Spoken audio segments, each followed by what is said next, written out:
இக்க பால் போதுமாக்கா? போதம்மா. நானும் குடிக்க மாட்டேன், சந்திரன் குடிக்க மாட்டா.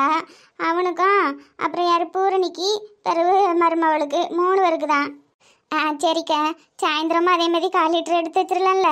ஆமாம் ஆமாம், எடுத்து வச்சுட்டு நான் வந்து வாங்கிடுதேன். இனி இந்த 1ஆம் தேதியிலேருந்து கணக்கு பண்ணிக்க என்னம்மா. 1ஆம் தேதி ஆனால் நான் உனக்கு பால் தொட்டு தந்துடுதேன். அது ஒன்றும் பிரச்சனை இல்லைக்கா, இருக்கும்போது கொடுங்க. சரி. அப்புறம் நாளைக்கு புது வருஷம்லாமா, வீடு முழுக்க சாணி போட்டு வழுவணும். அதனால கொஞ்சம் சாணி மட்டும் ஒரு 50 ரூபாய்க்கு எடுத்து வச்சிருக்கியா? அதெல்லாம் நிறைய சாணி சேர்த்து வச்சிருக்கேன்க்கா, எடுத்து வைக்கேன். வீட்டுக்குள்ளெல்லாம் போட்டு முழுவணுமா, அதனால எனக்கு இன்னைக்குள்ள சாணி மட்டும் தரியா? சரிக்கா. அப்போ நான் சாயந்தரமா வரும்போது கொடுக்கட்டுமா? சரி. அப்போ நான் சாயந்தரமா வாரேன் பஞ்சு. சரிக்கா. சு சு ஏதோ அந்த மாடு இருக்கவே நமக்கு பொழப்பு ஓடுது. அல்லி, அல்லிம்மா. அம்மாச்சி.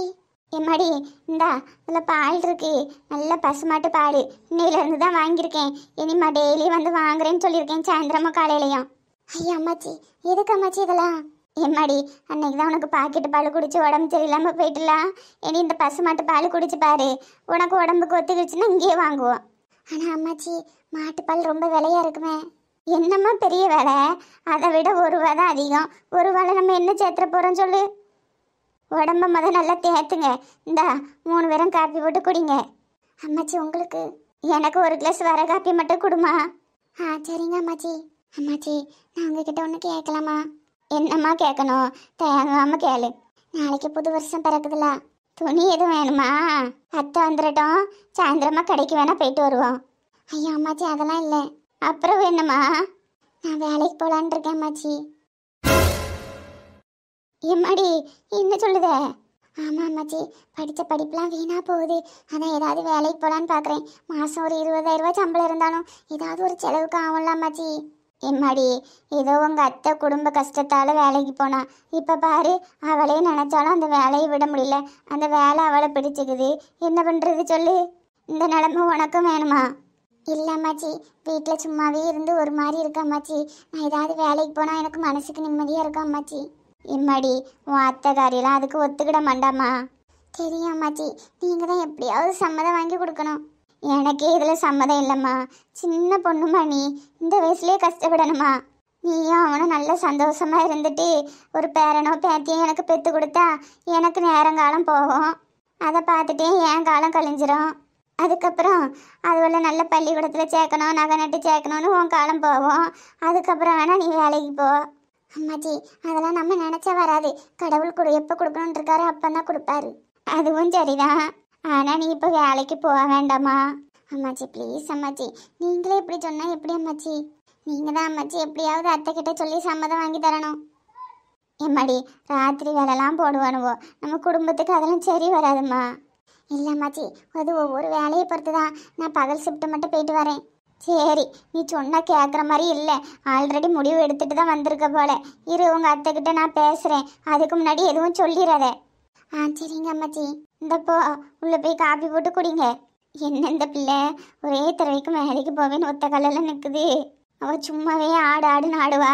சலங்கையை கட்டி விட்டா சொல்லவா செய்யணும்? என்ன நடக்க போதோ இந்த வீட்டில். ஒவ்வொரு நாளும் திக்கு திக்குன்னு இருக்கம்மா. ஐயோ மலையப்பா, நீ போன இடத்துக்கு என்னையும் கூட்டிகிட்டு போயிருக்க கூடாதா? டேய், ஏன்டா இவ்வளவு அவசரமா வர சொன்ன? அப்படி என்ன தலை போற காரியம்? மச்சான், என்னன்னு சொல்லுடா. அது என்னடா போயின்னு இழுத்துட்டு இருக்க? அது இல்லடா, நியூ இயர் வருதுல்ல. ஆமா, அதுக்கு எதோ நம்ம ஆஃபீஸ்ல பார்ட்டி வைக்க போறீங்களா? சீரியஸா இருக்கும்போது காமெடி பண்ணாதடா. அப்புறம் என்னன்னு சொல்லு, எதுக்கு இழுத்துட்டு இருக்க? இல்லை மச்சான், அப்பா மெயில் அனுப்பியிருக்காரு. பழைய எம்ப்ளாயெல்லாம் வேலையை விட்டு நிப்பாட்டிட்டு புதுசா எம்ப்ளாயி எடுக்க சொல்லியிருக்காருடா. என்னடா சொல்ற? ஆமா மச்சான், இப்பதான் மெயில் வந்திருக்கு. இப்பதான்டா ஓபன் பண்ணி பார்த்தேன். ஏன்டா உங்க அப்பா இப்படி மெயில் அனுப்பியிருக்காரு? மச்சான், இது 5 வருஷத்துக்கு ஒருக்கா நடக்கிறது தான்டா. சரிடா, அதுக்கு எதுக்கு நீ மூஞ்ச தூக்கி வச்சிட்டு இருக்க? இல்ல மச்சான், அந்த லிஸ்ட்ல உங்க 2 பேர் பேரும் இருக்கு. என்னடா சொல்ற? நான் வேலைக்கு சேர்ந்து 2 மாசம் தானடா ஆகுது. இல்ல மச்சான், இந்த வருஷத்தோட கணக்கு முடியுது. அதனால நீயும் பழைய எம்ப்ளாயி கணக்குல தான் சேர்ற. டேய் மச்சான், இதுக்கு வேற வழியே இல்லையா? முத்துப்பாண்டி பாவம்ல, இப்பதான் காசு கட்டி சேர்ந்துருக்கான். அதான் மச்சான், உனக்கு என்ன பதில் சொல்றதுன்னு எனக்கே தெரியல.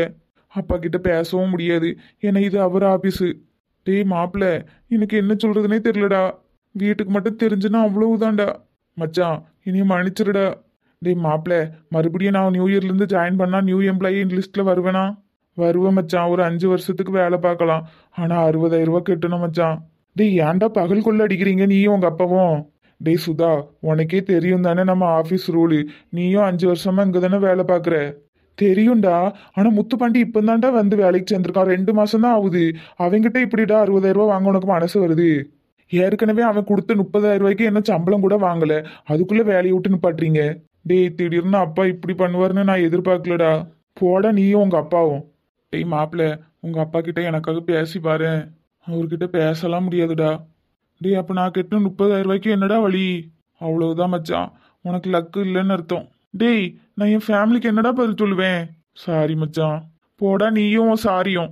முத்துப்பாண்டி நில்லு, அவசரப்படாதே. இதுக்கு மேல அவசரப்பட என்ன இருக்கு சுதா?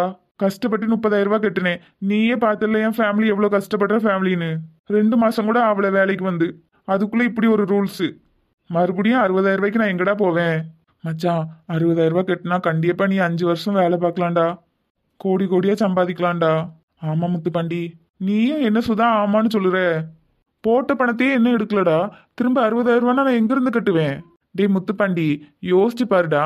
60,000 ரூபாய் கட்டினா 5 வருஷத்துக்கு கோடி கோடியா சம்பாதிக்கலாம். உங்களுக்குலாம் 60,000 ரூபாய் சாதாரணமா தெரியுதா? டேய் மச்சான், உனக்கு பதிலாக நான் வேணா கட்டுறேன்டா. மாசம் மாசம் சம்பளத்துல கழிச்சுக்கிடுறேன். ஒன்றும் வேண்டாம். உங்களை நம்பி நம்பி ஏமாந்த வரைக்கும் போதும். டேய் முத்துப்பாண்டி, ஏமாத்துறதுக்கு இதுல ஒன்றும் இல்லடா. இது 5 வருஷத்துக்கு ஒருக்கா நடக்கிறது தான். ஓ நேரம் இந்த வருஷம் தான் கடைசி வருஷமா இருந்திருக்கு.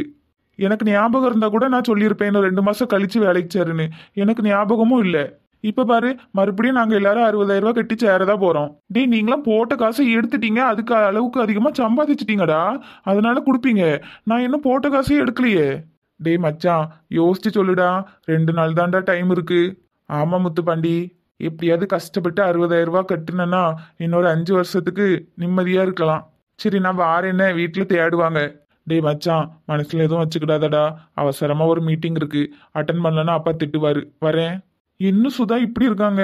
இந்த ரூல்ஸ் எனக்கு யாருமே சொல்லவே இல்லை. மச்சான், இந்த ரூல்ஸ் நம்ம கிட்ட கையெழுத்து வாங்கினாங்களா அந்த பேப்பர்லயே இருந்து மச்சான். நீ படிக்கலையா? இல்லடா. மச்சான் நான் வேணா பணத்துக்கு ஏற்பாடு பண்ணட்டா? வேண்டாம் சுதா, அதுவும் ஒரு கடன் தானே. ஏற்கனவே என்னால ஏகப்பட்ட கடன் எங்க அம்மாக்கு.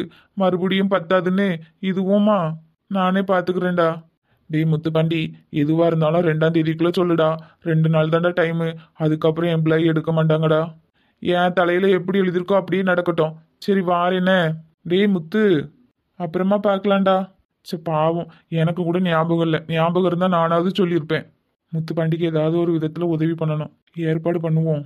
கடவுளே, ஏன் தான் எனக்கு மட்டும் இப்படி நடக்குதோ தெரியல. வருஷம் முடிகிறது தான் முடியுது, என் வாழ்க்கையே முடிஞ்சிடும் போல. ஏற்கனவே 30,000 ரூபாய் எடுத்ததுக்கு தான் வீட்டுல எவ்வளோ பெரிய பிரச்சனை. கொடுத்த 30,000 ரூபாய் என்ன திரும்ப வரல. அதுக்குள்ள 60,000 ரூபாய் கட்டணுமா? இந்த வேலையும் இல்லைன்னா மறுபடியும் மூட்டை சுமக்க தான் போகணும் போலயே. இதுல வேற என்னைய நம்பி ஒரு பொண்ணு வேற வந்திருக்கு. அவளுக்கு நான் என்ன பதில் சொல்லுவேன்னு எனக்கே தெரியல. 60,000 ரூபாய், அவ்வளோ பெரிய தொகையை நான் எங்க போய் கேட்பேன்? என்னைய நம்பி யாரு தருவா? கடவுளே.